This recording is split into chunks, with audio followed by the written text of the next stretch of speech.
Chessplosion asked a question: what if chess pieces were like landmine explosives that exploded in different ways depending on which piece you have?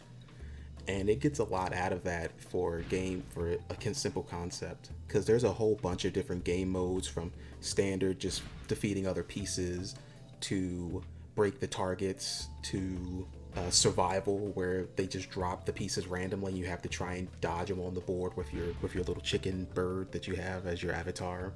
There's even a versus mode that I really like, which kind of reminds me of like an explosive volleyball, where you're chucking the pieces on the other side of the board against the opponent, and they have to try and dodge around them while also chucking pieces over, which is really fun, which is probably my favorite out of this whole game. But that being said, I am going to give it a yellow star, because it doesn't really seem super fleshed out. It seems kind of like that was the main idea, and then they just kind of built around it. I feel like this is more of like a game that I would play with my friends in school, like one of those old, like a Newgrounds website type deal, like a flash game.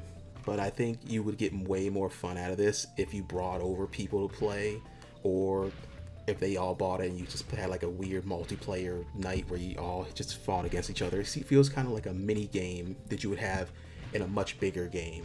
But I would argue, though, that you do get your money's worth out of it, and I probably will come back to it again, and maybe I'll just have a better time next time. I just might have to bring some people along with me to have that fun.